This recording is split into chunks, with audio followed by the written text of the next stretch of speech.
Good morning. ഈ video ആയിട്ട് വന്നത് എന്താണെന്ന് വെച്ചാൽ, ഞാൻ വീഡിയോ ഉണ്ടാക്കാത്ത ആളാണ്. എനിക്ക് എങ്ങനെ ഉണ്ടാക്കേണ്ടതെന്ന് അറിയില്ല. പക്ഷേ ഈ ഇടയ്ക്ക് സുഭദ്ര എന്ന് പറഞ്ഞൊരു ഓൾഡ് ലേഡീനെ രണ്ട് കൂട്ടർ, ഷർമിളയും പിന്നെ മാത്യൂസ് എന്ന് പറഞ്ഞ ആൾ ചേർന്നിട്ട് കൊന്നു. അപ്പോൾ അതിനെക്കുറിച്ച് ഇൻ്റർവ്യൂ എടുക്കാൻ പോയത് ന്യൂസ് 18 ആണ് തോന്നുന്നു. അവർ ഇൻ്റർവ്യൂ ചെയ്യുമ്പോൾ അവിടുത്തെ അയൽവാസികൾ പറയുന്നത് കേട്ടു, സുഭദ്ര എന്ന് പറഞ്ഞിട്ടുള്ള സ്ത്രീ ഒരു പ്രത്യേക ക്യാരക്ടറാണ്, അവർ മക്കളെ ഒന്നും അടുപ്പിക്കുന്നില്ല, അപ്പോൾ അവരെ എന്തൊക്കെയോ ഉണ്ട്, ആ തരത്തിലാണ് പറയുന്നത്. എനിക്ക് ഒന്ന് പറയാനുള്ളത്, കേരളത്തിൽ എത്ര മാതാപിതാക്കൾ ഹാപ്പി ആയിട്ട് അവരുടെ മക്കളുടെ കൂടെ ജീവിക്കുന്നുണ്ട്? കുറച്ച് പേരുണ്ടാവും, 50% ഉണ്ടാവും, 50% കണക്കാണ്. ഈ അടുത്ത് തന്നെ എൻ്റെ അയൽവാസിയായ സ്ത്രീ, അവരെ ശരിക്കും അവരുടെ മകൻ അറ്റാക്ക് ചെയ്യുന്നുണ്ടെന്ന് അവർ പറഞ്ഞു. അവർക്ക് മാറി താമസിക്കണമെന്നുണ്ട്. കാരണം ഭാര്യമാരുടെ വർത്തമാനമൊക്കെ കേട്ടിട്ട് ചിലപ്പോൾ മക്കൾ മിസ്ബിഹേവ് ചെയ്യുന്നുണ്ടാവും. അപ്പോൾ അത് പ്രത്യേക സ്വഭാവമല്ലേ? ഈ ഒറ്റയ്ക്ക് താമസിക്കാൻ തീരുമാനിക്കുന്ന ലേഡീസ്, അവർക്ക് മക്കളുടെ അടുത്ത് താമസിക്കാൻ താല്പര്യമില്ലാത്തതിൻ്റെ കാരണം എന്താണെന്ന് വെച്ച് കഴിഞ്ഞാൽ, മക്കൾ മിസ്ബിഹേവ് ചെയ്യുന്നുണ്ട്. അവരുടെ ഇൻഡിവിജ്വാലിറ്റി വെച്ചിട്ട് അവരെ ആരും കുറ്റം പറയുന്നല്ല, പക്ഷേ അറ്റ്ലീസ്റ്റ് ഇതൊരു പ്രത്യേക ക്യാരക്ടറാന്നൊക്കെ പറയാമല്ലോ. ഈ പറഞ്ഞ ഞാൻ ഒറ്റയ്ക്കൊന്നുമല്ല, എൻ്റെ മക്കളൊക്കെ എന്നെ നോക്കാനുണ്ട്. പക്ഷെ ഞാൻ എപ്പോഴും വിചാരിക്കും, മക്കളുടെ അടുത്ത് പോയിട്ട് അവരുടെ ഇടയിൽ ചില മക്കളൊക്കെ ഹാപ്പി ആയിരിക്കും, പിന്നെ അവർക്ക് ഫിനാൻഷ്യൽ ഹെൽപ്പും എല്ലാം ചെയ്തു കൊടുത്താൽ അവർ ഹാപ്പി. പക്ഷെ ഒരു കാലഘട്ടം കഴിഞ്ഞാൽ ഈ ഇറിറ്റേഷൻ അവർ കാണിക്കാണ്ടിരിക്കില്ല. കാരണം അവർ യങ്സ്റ്റേഴ്സാണ്, അവർ യങ് ബ്ലഡാണ്, അവർക്ക് പലയിടത്തും പോകേണ്ടി വരും. നമ്മളെ നോക്കിയിരിക്കാനൊന്നും അവർക്ക് നേരമില്ല. ഞാൻ എൻ്റെ അച്ഛനും അമ്മേനെയും നോക്കിയിട്ടില്ല, വേറെ ഒന്നും ഉണ്ടല്ലോ, സാഹചര്യം ഒത്തു കിട്ടിയിട്ടില്ല. കാരണം എൻ്റെ അമ്മയ്ക്കും ആവശ്യമുണ്ടായിരുന്നില്ല. അതേ സമയത്ത് എൻ്റെ സിസ്റ്റർ നോക്കി അവരുടെ അടുത്ത്, അവർ കുറേ അനുഭവിച്ചു സിസ്റ്ററിൻ്റെ അടുത്ത്. അവരിപ്പം മരിച്ചുപോയി. എൻ്റെ അമ്മ വിളിച്ചാൽ വരില്ല, പിന്നെ അവർക്കൊരു ഇൻസെക്യൂരിറ്റി ആയി. അപ്പോൾ ഞാൻ പറയുന്നത് ക്ലാരിറ്റി ഉണ്ടാവുമോ എന്ന് എനിക്കറിയില്ല. കാരണം I M making the video for the first time. ഇപ്പോൾ മിനിഞ്ഞാന്നേരം ഒരു നെയ്ബറിൻ്റെ അടുത്ത് പോയിരുന്നു. ഞാൻ വെറുതെ സംസാരിക്കുന്ന വയസ്സായ സ്ത്രീയുടെ അടുത്ത് പോയതാണ്. നോക്കുമ്പോൾ അവരെ കണ്ണിൽ വെള്ളം നിറഞ്ഞിട്ട് അവർ പറയും, എന്നോട് ആരും എൻ്റെ വീട്ടുകാർ മക്കളൊന്നും സംസാരിക്കുന്നില്ല, എൻ്റെ അയൽവാസികളോട് സംസാരിക്കരുത് എന്ന് എന്നോട് പറഞ്ഞു. അപ്പോൾ ഒരു സ്ത്രീനെ ഹൗസ് അറസ്റ്റ് പോലെ, ആ സ്ത്രീ ഒരു നല്ല അസ്ട്രോളജറാണ്, അവരെല്ലാം ചെയ്യുന്നുണ്ട്. പക്ഷേ എങ്കിൽ അവരിത് പറയുന്ന കേട്ടപ്പോൾ എനിക്ക് സങ്കടം തോന്നി. അവർക്ക് എങ്ങനെയെങ്കിലും ഒരു റൂമാക്കി തന്നാലും മതി മോളെ, എനിക്കൊന്ന് മാറി താമസിക്കണം എന്നാണ് പറയുന്നത്. അപ്പോൾ ഞാൻ ചോദിച്ചു, 85-86 വയസ്സിൽ ഡേഞ്ചർ അല്ലേ ഈ മാറി താമസിക്കുന്നത്? അതൊന്നും കുഴപ്പമില്ല, എനിക്ക് ഈ ഏകാന്തതയിൽ നിന്ന് മാറ്റം കിട്ടില്ല, എനിക്ക് എൻ്റെ ജാതകമൊക്കെ നോക്കി കൊടുക്കാമല്ലോ എന്നാണ് അവരെന്നോട് പറഞ്ഞത്. അപ്പോൾ I fell so bad for. അപ്പോൾ ഈ കേരളത്തിലെ ജനതകൾക്ക് മക്കളുടെ കൂടെ താമസിച്ചില്ലെങ്കിൽ, മക്കളുടെ കൂടെ ഇരുന്നിട്ടില്ലെങ്കിൽ, ഓണം വിഷുവിന് മക്കൾ വന്നിട്ടില്ലെങ്കിൽ, ഇതൊക്കെ വലിയ ഇഷ്യൂസാണ്. But it is not an issue as far as an old woman is concern.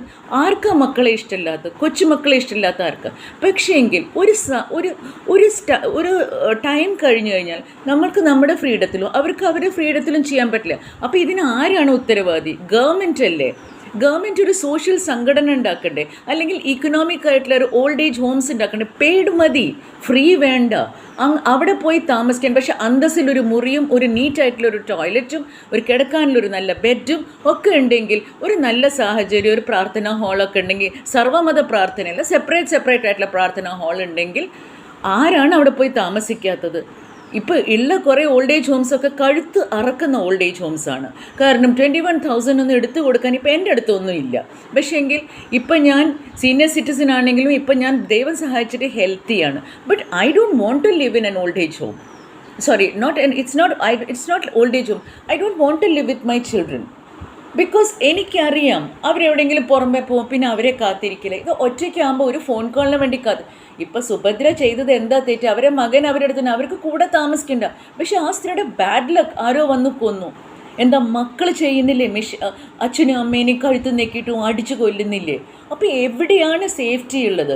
ഈ പറയുന്ന അയൽവക്കക്കാർക്ക് വേണ്ടിയിട്ടാണ് ഞാൻ ഇത് പറയുന്നത്. അവരൊരു പ്രത്യേക ക്യാരക്ടറായിരുന്നു എന്നാണ് പറഞ്ഞത്. അവർ പ്രത്യേക ക്യാരക്ടർ എങ്ങനെയാവുന്നു? ചിലവർക്ക് അഡ്ജസ്റ്റ് ചെയ്യാൻ പറ്റില്ല. അതിൽ എന്താണ് ഇത്ര കുഴപ്പമുള്ളത്? പക്ഷെ അവരുടെ ബാഡ് ലക്ക്, അവരെ കണ്ടിട്ട് അത്യാവശ്യം അവർക്ക് എണീറ്റ് നടക്കാനും എല്ലാറ്റിനെയും പറ്റും. പക്ഷെ അവരുടെ ബാഡ് ലക്ക്, അവരുടെ അടുത്ത് ക്രിമിനൽസ് ആയിപ്പോയി. അതിപ്പോൾ വീട്ടിലും മക്കളും ക്രിമിനൽസ് ഉണ്ട് ഇഷ്ടം പോലെ. എൻ്റെയും നിങ്ങളുടെയും മക്കൾ ചിലപ്പോൾ ക്രിമിനൽസ് ആയിരിക്കില്ല, പക്ഷേ എങ്കിൽ ഉള്ള പേരൻസ് ഉണ്ട്, ശ്വാസം മുട്ടി ജീവിക്കുന്ന അച്ഛനമ്മമാരുണ്ട്. ബാക്കി തോന്നിയത് വെച്ച് കൊടുക്കുന്ന വെള്ളച്ചോറ് വെച്ച് കൊടുക്കുന്ന വെള്ളച്ചോറ് എന്ന് പറഞ്ഞു കഴിഞ്ഞാൽ തലേ ദിവസത്തെ പഴഞ്ചോറ് വെച്ച് കൊടുക്കുന്ന മക്കളുണ്ട്. കറിയും കൂട്ടാനും ഇഷ്ടമല്ലാതെ ഉണ്ടാക്കിക്കൊടു. എന്താമേ വേണ്ടത് ചോദിക്കാത്ത അതിലും ഭേദം ഒറ്റയ്ക്ക് ആരെങ്കിലും കഴുത്ത് പിടിച്ച് നെക്കി കൊന്നിച്ചാവും. അല്ലെങ്കിൽ ഗവൺമെൻറ് അല്ലെങ്കിൽ സന്നദ്ധ സംഘടനകൾ ഇതിനെ വലുത് ചെയ്യണം. They should build up houses അല്ലെങ്കിൽ safe communities for all people. എന്താ കേരള സർക്കാരിന് അറിയില്ലേ കേരളം ഒരു വൃദ്ധസദനമായി മാറിക്കൊണ്ടിരിക്കുകയാണെന്നുള്ളത്? അതിൽ നിന്ന് ലാഭം ഉണ്ടാക്കുമല്ലോ. പക്ഷേ എങ്കിൽ ഈ റേഷൻ കടകളൊക്കെ പോലെ തന്നെ അല്ലെങ്കിൽ സപ്ലൈകോസ് പോലെ തന്നെ ഒരു മിനിമം ഇതിൽ നടത്താൻ പറ്റണം പെയ്ഡായിട്ട്. അതിൽ നിന്ന് കിട്ടുന്നു. പക്ഷെ അതിൽ വെക്കുന്ന ആൾക്കാർ പാർട്ടി ബേസ്ഡ് ഒന്നും ആവരുത്. കോൺഗ്രസും CPM BJPയും ഇതൊന്നും ഉണ്ടാവരുത്. അതിൻ്റെ ഉള്ളിൽ ആൾക്കാർ തന്നെ വെച്ചിട്ട് നോക്കിയിട്ട് അതിനെ മോണിറ്റർ ചെയ്തിട്ട് ഓഡിറ്റിംഗ് ഒക്കെ ചെയ്തിട്ടുള്ള ഒരു ഇതുണ്ടാക്കിയാൽ എന്താ ആ കുട്ടികൾക്ക് ജോലിയും കിട്ടൂലേ, നഴ്സിംഗ് കഴിഞ്ഞവർക്കൊക്കെ. പിന്നെ ഗോൾഡ് ഓർണമെൻറ്റ്സ് ഒന്നും വെക്കരുത്. അങ്ങനത്തെ കുറേ റൂൾസ് നമ്മൾ സ്കൂളിൽ പഠിക്കുന്നല്ലോ അത്രയല്ലേ ഓൾഡ് ആൾക്കാർക്ക് വേണ്ടൂ. അല്ലാണ്ട് അവരൊരു പ്രത്യേക സ്വഭാവക്കാരിയാണ്, അവർ അങ്ങനെ ചെയ്യരുത് ഇങ്ങനെയൊന്നും പറഞ്ഞിട്ട് എനിക്ക് സത്യം പറയണ ആ അയൽവക്കക്കാർ എന്തിനാ സ്ത്രീനെ പ്രത്യേക സ്വഭാവം എന്നൊക്കെ പറഞ്ഞത് എനിക്ക് മനസ്സിലായി. ഒറ്റയ്ക്ക് അവനെ ഇൻഡിപെൻഡൻ്റ് ആയിട്ട് ജീവിക്കണം എന്ന് വിചാരിക്കുന്നത് ഇത്രയും വലിയ പ്രത്യേക സ്വഭാവമാണോ? മക്കളുടെ കൂടെ നടന്നാൽ മാത്രമേ സൊസൈറ്റിയിൽ യോജിച്ച് പോണവരുള്ളൂ.